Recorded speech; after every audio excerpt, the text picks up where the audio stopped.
Baik, Assalamualaikum warahmatullahi wabarakatuh. Selamat datang di channel saya.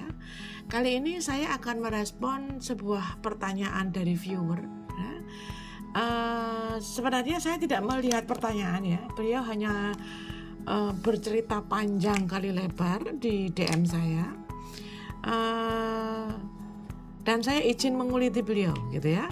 Dari ceritanya panjang lebar, dan dari cerita yang sepanjang itu saya tidak melihat pertanyaan apa yang harus dilakukan atau bagaimana caranya gitu, biasanya begitu ya. Tapi saya tidak membaca pertanyaan itu, jadi saya izin untuk menguliti beliau di video saya kali ini, dan izinkan saya menceritakan dulu ya seperti apa. Beliau 16 tahun menikah, kemudian sudah menghasilkan anak-anak gitu ya, yang saya juga tidak melihat berapa jumlah anaknya dan beliau di usia berapa.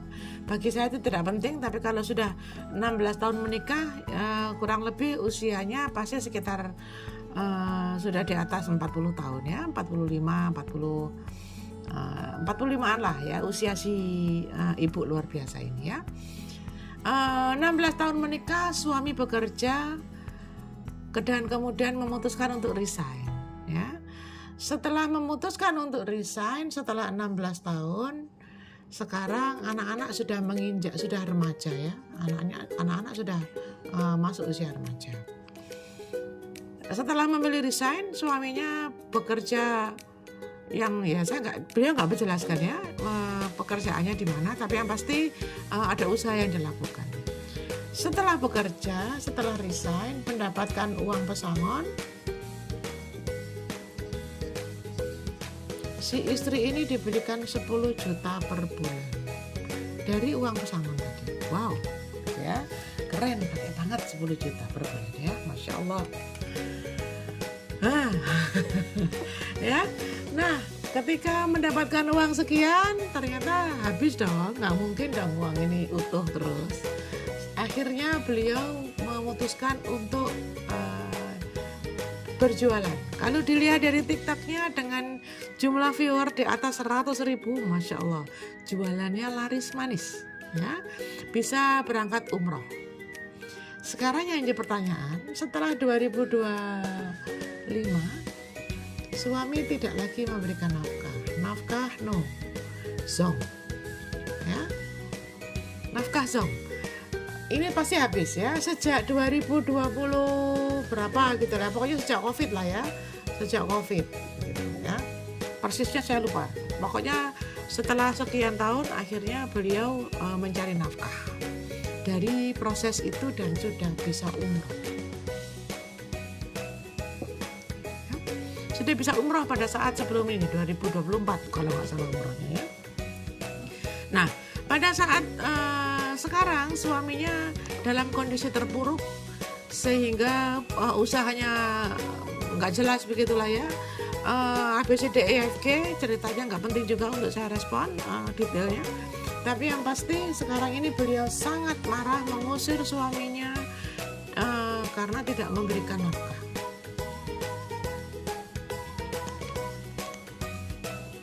Saya tidak melihat ada pertanyaan di situ, tetapi saya bilang apa yang beliau lakukan ini, apalagi mengacu pada beberapa video yang beliau share, Bun, satu hal yang bisa saya pahami kepada panjenengan adalah panjenengan sudah mengalami amnesia, lupa bahwa pernah 16 tahun jenengan dimuliakan.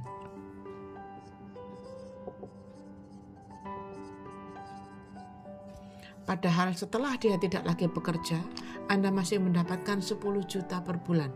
Entah berapa bulan yang bisa Anda dapatkan. Ini besar pakai banget. Ngep. Karena jenengan sudah terbiasa dimuliakan, sehingga ketika harus bekerja, membuka butik, Anda lupa bahwa ada yang namanya ridho suami. Sehingga usahamu menjadi keren, usahamu menjadi mampu mengatasi kebutuhan rumah tangga pada saat itu, sehingga kamu bisa berangkat umroh. Dan kamu merasa keberangkatan umroh ini karena engkau, karena hasilmu.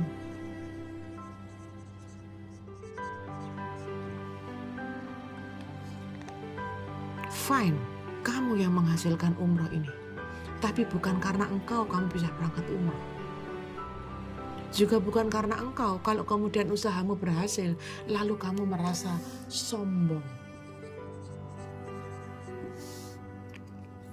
Kalau ditaruhlah dihitung 2021 sampai ke 2025, 4 tahun, ini 16 tahun. 4 tahun kamu berusaha bisa menghasilkan seperti itu. Lalu bagaimana dengan 16 tahun kemuliaan yang kau dapatkan? Lalu bagaimana setelah 16 tahun kamu masih dimuliakan dengan 10 juta per bulan? Kamu merasa itulah hasilmu, itulah jerih payahmu. Sehingga kamu berhak untuk marah, berteriak, hingga merusak rekam bawah sadar anak-anakmu yang merekam semua kegiatanmu. Sehingga kamu menyakiti hati suamimu, kau usir suamimu dari rumah karena tidak mampu memberikan nafkah. Dia tidak diam saja loh. Kalau kemudian apa yang dia hasilkan itu tidak mengalami sebuah perbaikan nasib, yaitu karena ada hal lain. Tapi dia masih bertanggung jawab. Lalu bagaimana kabar dengan jutaan manusia, perempuan-perempuan luar biasa di luar sana yang tetap bisa bekerja hanya dengan uang 750.000 per bulan? Dengan suami yang selingkuh, dengan suami yang mabuk, dengan suami yang judol. Lalu bagaimana kabar ibu-ibu di luar sana yang cuma bisa mendapatkan omset ratusan ribu rupiah per bulan demi bisa menghidupi 3 orang anaknya? Kamu terbiasa hidup mewah, sehingga engkau melihat dari viti-vitimu bahwa suami laki-laki kalau nggak punya duit dibuang lah. Hati-hati dengan pertemananmu. Kalau kemudian pertemananmu itu membuat engkau seperti ini, wajar kalau kemudian suamimu merampas izinnya, tidak mengizinkan engkau berteman dengan mereka-mereka. Karena teman-temanmu bukan teman-teman yang seharusnya. Saya menghindar dari berteman dengan siapapun, meskipun Anda bilang apalagi Anda sudah percaya dengan karma, percaya dengan twin flame, itu nggak ada. Kalau engkau berhijab, kalau engkau mengaku sebagai seorang muslim, nggak ada teori-teori twin flame, nggak ada teori-teori seperti itu. Mereka hanya senasib seperjuangan, tapi mereka akan lepas tangan kalau engkau dalam kondisi jatuh. Mereka tidak peduli kalau engkau gagal syahadat. Mereka akan mempertanggungjawabkan sendiri cara mereka hidup, cara mereka berkehidupan. Mereka tidak akan peduli. Bahkan pasanganmu yang sekarang engkau cintai, yang sekarang engkau pilih untuk menemanimu, nggak akan menemani engkau nanti di liang lahat. Tapi engkau concernkan suamimu yang sudah berjuang kepada engkau, ia sudah memberikan banyak kepada engkau usir dari rumah hanya karena dia tidak mampu menafkahi seperti dulu engkau pernah dinafkahi. Masya Allah, na'udzubillah min dzalik. Lalu mana kebaikan yang bisa engkau berikan untuk dirimu sendiri saja? Kalau ketika engkau diberikan jalur sedekah, ini sedekah ini, engkau bekerja selama 4 tahun sehingga bisa memberangkatkan umroh, sehingga bisa mengcover biaya untuk anak-anakmu, itu sedekah, karena itu bukan tanggung jawabmu. Itu tanggung jawab suamimu yang sedang memilih untuk berusaha sendiri dibandingkan bekerja pada perusahaan orang. Meskipun pada kenyataannya apa yang dia lakukan itu membuat dia tidak mampu memberikan seperti yang dulu pernah dia berikan. Gede, Mbak. Gede ini yang sudah dia lakukan ini. Kamu saja yang kurang bersyukur. Kalau sekarang roda itu berputar, sekarang kau diletakkan pada roda yang pada posisi yang bawah, karena mungkin ketika engkau ada pada posisi yang atas, engkau lupa bersyukur. Maka sekarang diambillah rasa syukurmu, ditarik kembali rasa syukurmu. Piye caranya? Gimana caranya supaya kamu bisa bersyukur dalam kondisi yang tidak baik-baik saja? Tapi justru engkau lakukan dengan mengungkit, apa kalau istilah Jawanya itu ngundat-ngundat gitu ya, mengungkit-ungkit kesalahan. Luar biasa kalau kamu bisa sedekah hingga prosesmu berjualan pakaian itu luar biasa. Itu sedekah. Tapi engkau gugurkan dengan engkau berbuat yang tidak baik terhadap suamimu. Seolah-olah engkau dirampas kebahagiaanmu. Padahal no. Harusnya engkau bersyukur. Ini masih masalah ekonomi, Mbak, kecil. Kincil pakai banget. Ini masalah ecek-ecek ini. Hanya berkutat kepada ekonomi, hanya berkutat kepada kaitan-kaitan yang urusan duit.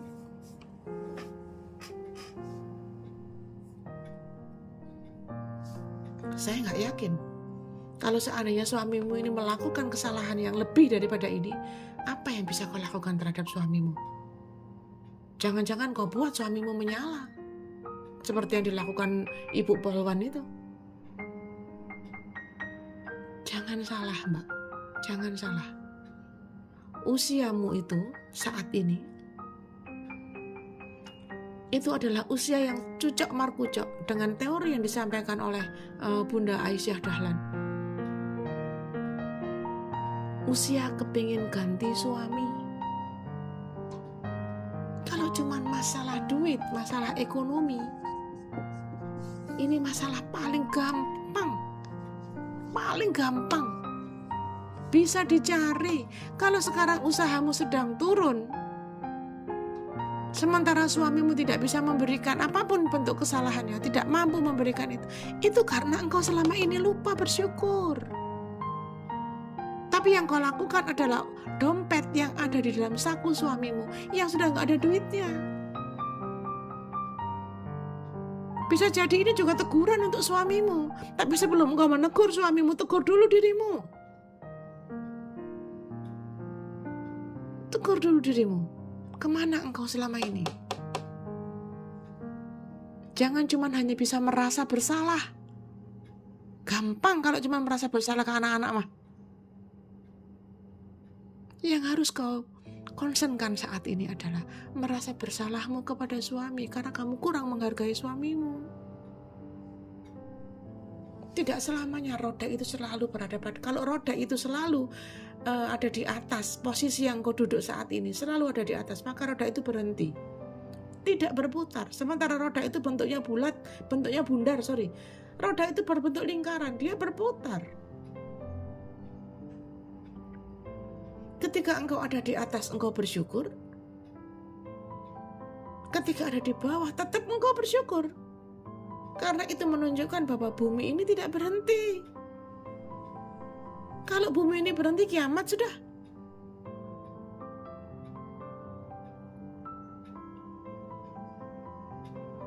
Betapa tidak bersyukurnya seorang istri ketika melihat suami masih pulang ke rumah, masih mau bekerja meskipun gagal, mungkin caranya salah, lepas dari apapun yang dia concernkan dengan rekan kerjanya, itu dia tahu kesalahannya. Tapi toh dia masih berusaha untuk memperjuangkan engkau dengan meminta bagi hasil ke situ. Kenapa kau tidak melihat sisi baiknya? Dia masih ada di posisi yang sama. Masih pulang ke rumah. Tapi engkau sakiti hati anak-anakmu dengan tidak menghormati ayahnya. Engkau sakiti hati anak-anakmu dengan tidak menunjukkan kepada mereka bagaimana caranya sabar. Ingat, sabar itu proses. Kalau sabar bisa dibeli ke Surabaya, saya tunjukkan tempatnya bakso sabar.